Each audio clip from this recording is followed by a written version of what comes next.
Here is the story of how a very mean teacher found a light in holiday season.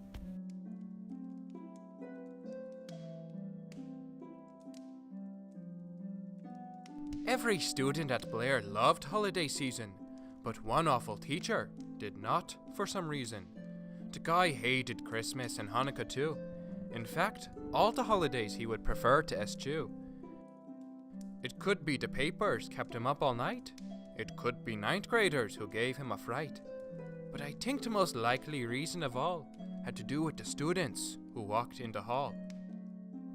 Whatever the reason, whether papers or youth, he hated the season, and that is the truth.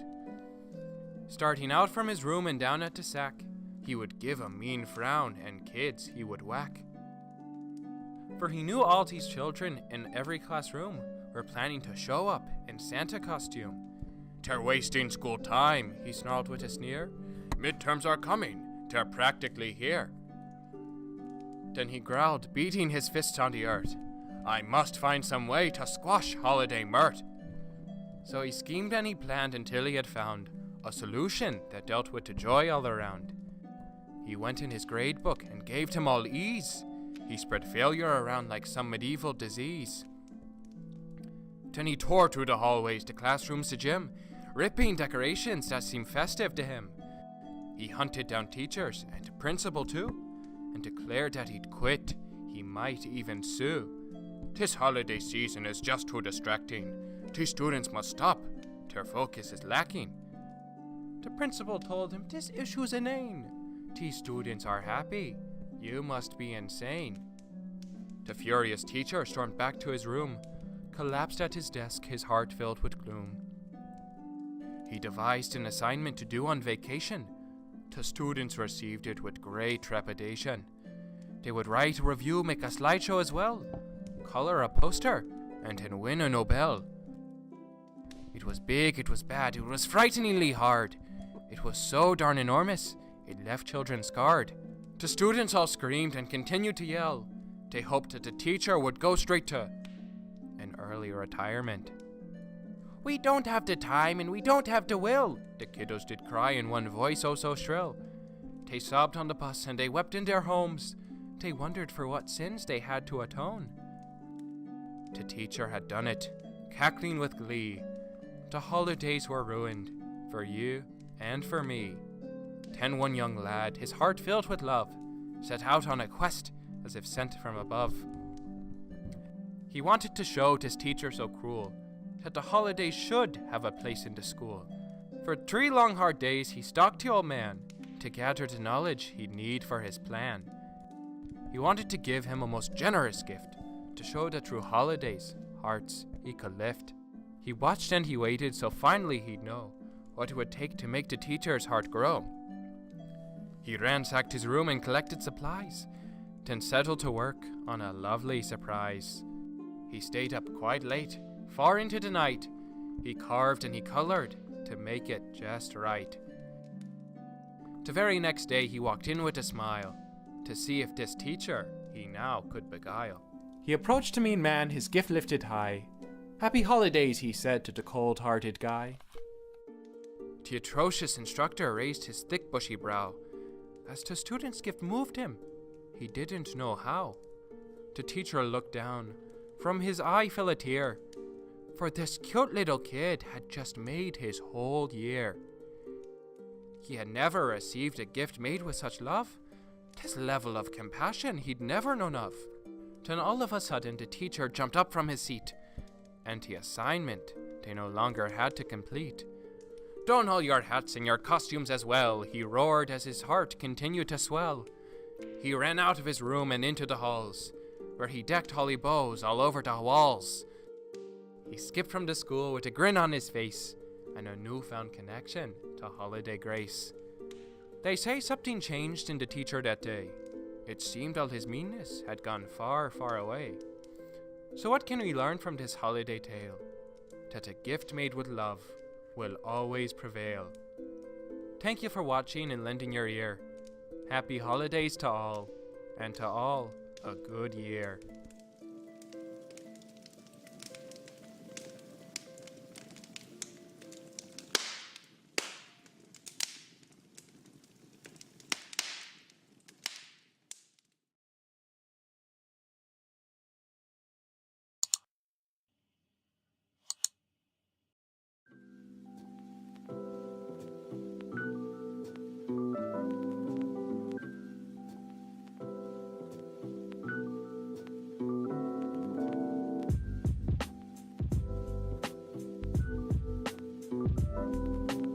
Hey, my name is Jacob Shapiro, and I'm the manager at Phantom Comics. Phantom Comics started in 2005 up in Tenleytown, and then in 2009, I think, the store moved to Union Station, and was in Union Station for like 5 years, and then in 2014 moved across town again here to DuPont Circle, and that's where we've been for the last 3.5 years.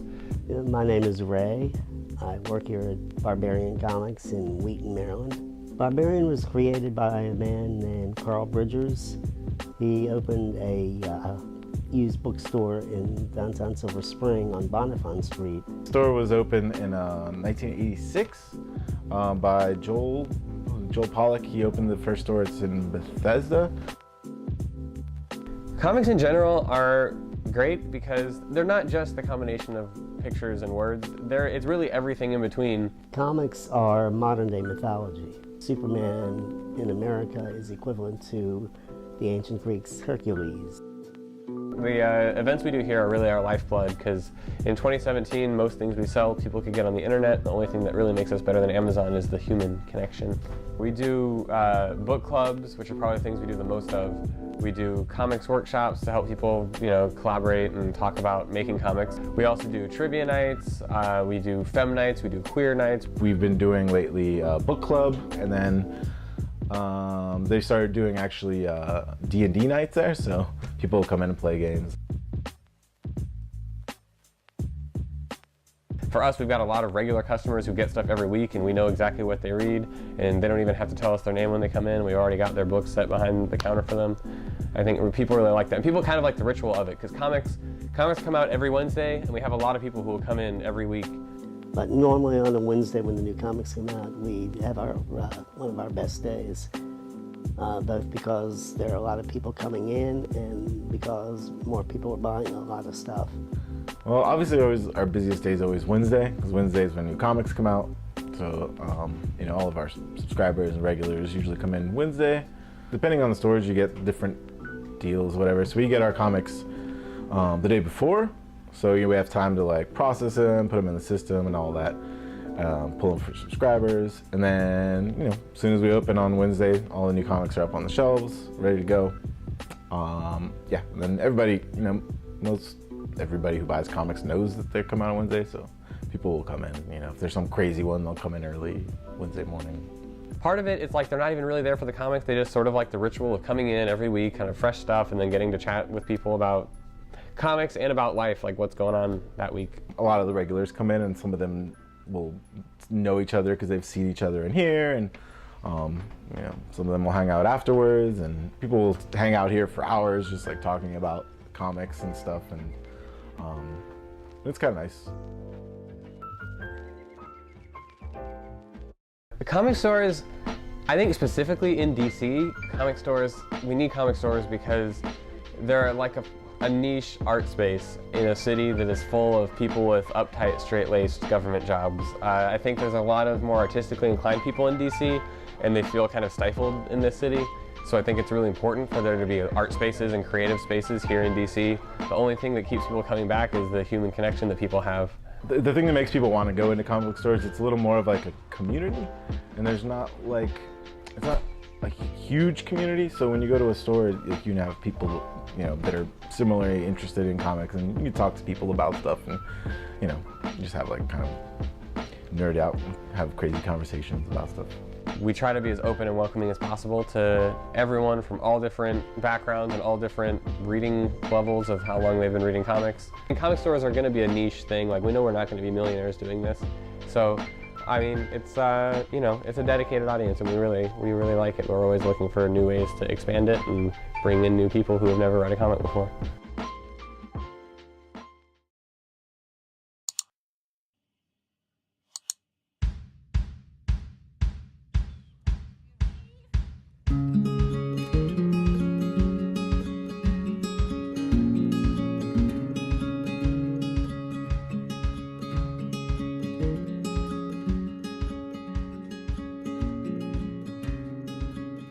I love coming out of that ring and Ace's face. I mean, he smiles, he's got this hey mom, didn't I do this great job? And that's awesome, It's just a way to really build a stronger bond with your dog.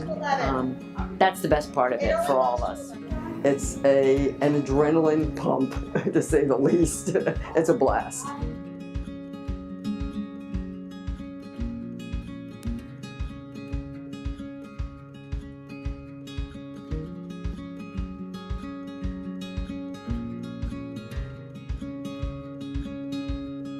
My name is Vanessa Andrews, and I do agility with my 3 dogs, Ace, Rollo, and Stanley. Agility is a sport for dogs that requires them to run courses with their owner's guidance and maneuver through and around various obstacles. It can be done both competitively and recreationally, and it's a great way to get active with your dog. There are 2 broad categories of obstacles in agility: non-contacts and contacts.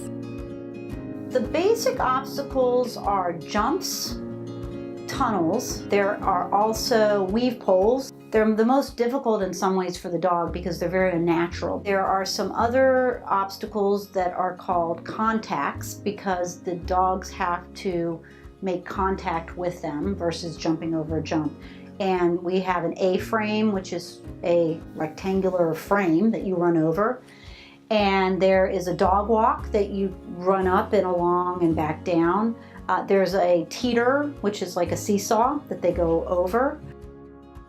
Each course is made up of around 15 obstacles, which vary from course to course in order and placement. There are different types of courses that you do. Some are just jumps and tunnels and weaves. Some include the contact equipment like the A-frame and the dog walk. When you're in a competition, you'll have a couple of different types of events that you enter, and each one will have a set course, and you'll typically get the map ahead of time so you can see what that course is going to be. Before a run, the owners familiarize themselves with the course by walking through it without their dogs. A successful or qualifying run means that the dog made no mistakes while running the course. These disqualifying mistakes are called faults, and they can include dropping a bar or missing contact on a contact obstacle. Disqualification means the run does not count towards titles or awards. The most prominent organization for agility in the United States is the American Kennel Club, or AKC, which hosts several events each year, giving the dog and owner teams the opportunity to compete against each other to win titles. The most prestigious title in agility is the Master Agility Champion, or MACH. Basically, what you do is you sort of work your way up, and the titles that you sort of are working toward are called the Master Agility Champion title. And this is a title that is basically based on how many qualifying runs you have. You get points based on how fast your dog is and how consistent they are. And you have to sort of get to a certain threshold in terms of points and that sort of thing. And then you earn this title, which is called the MACH, M-A-C-H, Master Agility Champion. AKC has 2 major competitions each year, the Invitationals and the Nationals. In these competitions, dogs compete against other dogs in the same height class and breed. There are different opportunities throughout the year. In AKC, there are 2 big ones. One is called the Invitationals, which is where the top 5 dogs for every breed are invited to come and compete. That's the one we're going to in December. There's also something called the AKC Agility Nationals, which happens in the spring, and that's based on purely meeting criteria in a given year, which is pretty ambitious because you have to earn a lot of points, and the faster your dog is, the more likely you are to get there. So you tend to have the fastest dogs. Ace was able to qualify for that last year, so he got to go to that.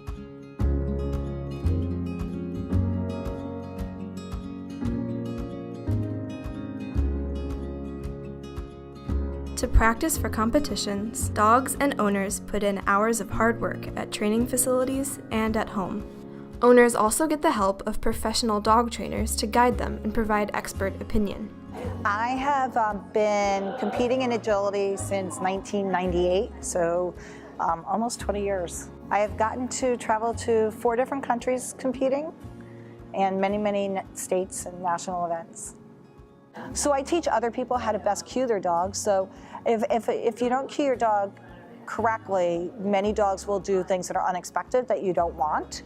And the better you can cue them, the faster and more timely you can cue them, not only are they faster, but it's safer for them because they know how to take off for a jump and you're not putting them into a wing or something like that. So I try to teach people how to cue their dogs to the best of their ability and also train their dogs so that they can be happy and successful, because I want to see every team and all my students do really well. Whatever their goals are, I want to see them succeed at their goals.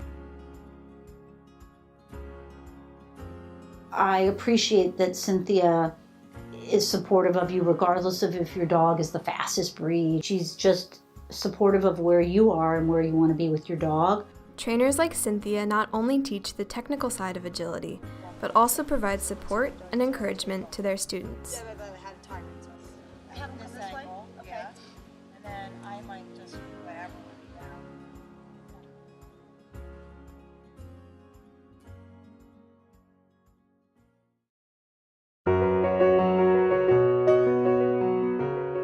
The closely knit agility community is as much a part of the sport as the practices and competitions. For me, my experience has been very supportive. You know, you have your friends who kind of remind you when there are those moments where you get frustrated or, you know, you need some support. So I found it's great, and, you know, a lot of my best friends now, I would say, are folks who I do agility with.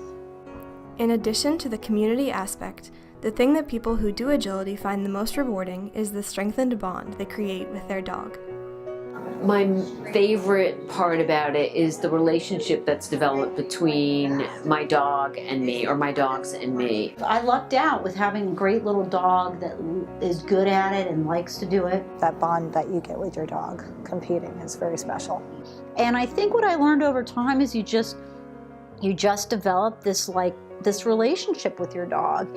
And if you don't get too caught up in the titles and, you know, the competition and all, you realize this is pretty awesome that I have this little dog that is willing to do all this for me. I mean, they always say, you know, your dog isn't in it for the titles or the ribbons, or they don't care about that stuff. They just care about making you happy.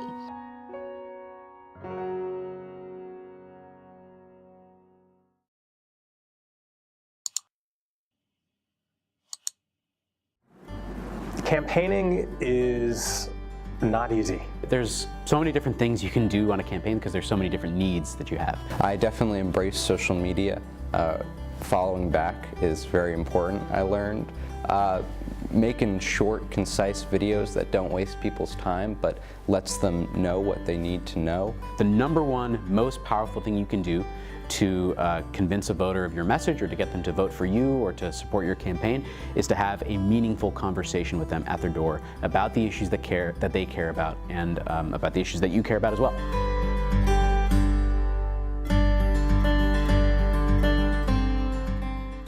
We kicked off our campaign on September 16th, and since then I have had about 26 meet and greets. A meet and greet is a way to get to know people in neighborhoods and communities. And that event can be as simple as having some friends and neighbors over for some coffee and donuts, or for some wine and cheese. They will invite their friends, their coworkers, their neighbors, and we get together and I get to meet them, they talk to me, we engage in some Q&A, and hopefully they leave with a lawn sign or at least a better understanding of who I am. The most common thing that we'll be having is likely canvases, where we'll all get together at like a school parking lot. We'll eat some food, have a short training session to get people ready to go out and talk to voters at their doors. And then we'll go out in pairs and do it. We had created neighborhood teams, and so had designated folks to be in leadership positions in their neighborhoods and asked them to recruit their friends, neighbors, and colleagues into joining the operation. I'm a strong believer in face-to-face communication. I made it a priority to visit every middle and high school and talk to just as many people as I possibly could, and just let people know that I hear their concerns and I want to fight for them. People will ask me issues about things that are happening down in the White House or happening in foreign affairs, and I might not be as well versed in that, but hopefully we can tie it back to how that affects Montgomery County and how I, as a council member, can help bring about reforms and changes. Ideally, I would love to personally talk to every voter in the district, and I'm doing the best I can, but it also means that, just because there are so many people who live in the area, it means that I have to have help from volunteers who are going to go out there and help me communicate my message. So I had 36 school days to meet 82,000 students, which logistically is a very difficult equation. We had a very dedicated staff of folks. I believe we had 3 or 4 full-time staffers whose sole job was enlisting volunteers, organizing people, and building this grassroots army that we had. So kicking off the campaign really looked like starting to raise money to fund the campaign. You make a list of the people you know and who you think might support you, and call them up and you ask. Unlike most of the other candidates in my race, I'm still a full-time employee of Montgomery County Public Schools. I'm a teacher during the day. And so it's really a big challenge for me negotiating the demands of my teaching job and the campaign work on the side. We tried spending most of our money on things that we thought was going to make a difference in the campaign, which was talking directly with voters, funding the field operation, funding a direct mail operation, putting Jamie's message of effective progressive leadership on mail pieces and television advertisements so that we could reach as many people as possible. No one likes raising money because you have to call your family and your friends and your neighbors and high school friends and ask them to make a contribution. And it's a really tough thing to do. But if you don't raise the money, people aren't going to learn about you because you're not going to be able to buy ads online or send them pieces of mail when we get closer to the elections. I think for public school teachers, for public school students to be out there advocating for the things that they experience on a day-to-day basis and for the issues that matter most to them, that's a really powerful messenger.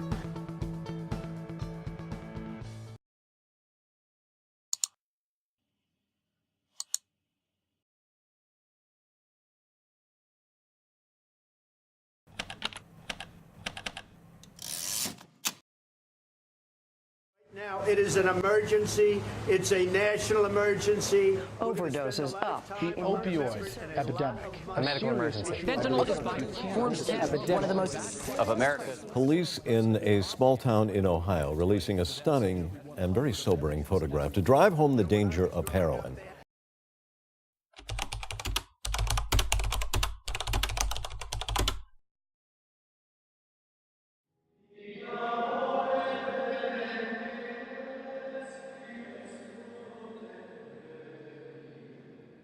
When I was a young man and such, if you didn't have a college degree, you could always work for the power company, you could go to work for Crucible. There were good jobs in the potteries. But what happened, the economy shifted around and they weren't there. And I think that brings on a kind of, I may say, loss of hope. Between 1965 and 1985, over 50% of the jobs were lost in this community. In 1965, the first pottery closed, the first major pottery closed. And then between 65 and 85, just about all of them closed. I think there were 4 left in 85 compared to 120 in the early 1900s. Then in 1985 is when the real bomb dropped. Crucible Steel announced they were going bankrupt. Crucible Steel employed 4,500 people. Our city at that time was around 26,000 residents in 1985. So 4,500 of those people, those were considered the best paying jobs in this community, were out of work at the drop of a button. I think it was a gradual slide into what you describe as hard drugs. Pictures sometimes do tell a remarkable story, and this is one. A remarkable one, a disturbing one, Martin, and that seems to be the case here. And it also seems to be the story of a police officer who was possibly in the right place at the right time. I want to take you to East Liverpool, Ohio.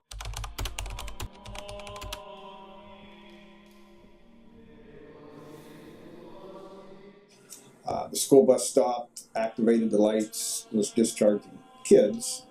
The gentleman that was in front of me had to brake hard, that he almost caused a crash.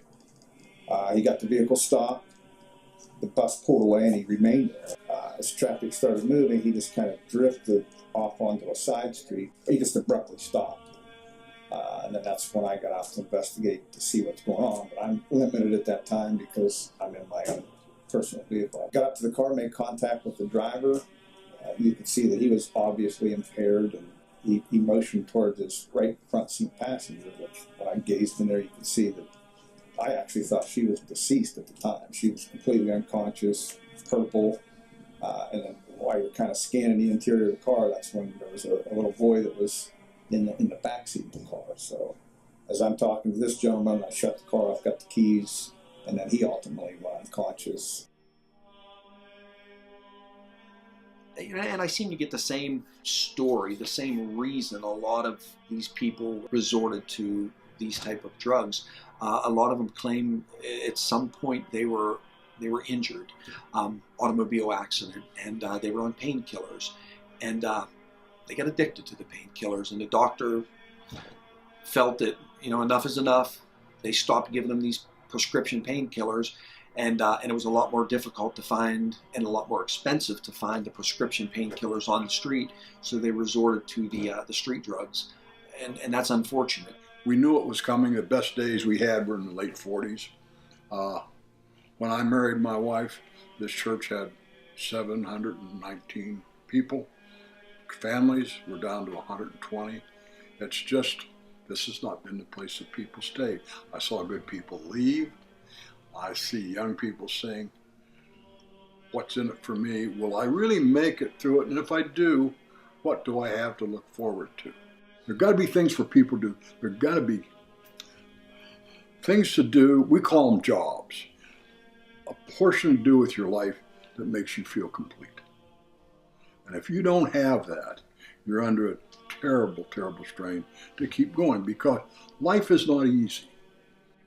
It's kind of tough to get up in the morning and not know whether you're going to exist for the rest of the day. What are you going to do? And then it ceases. Well, then the next day, will that be any better?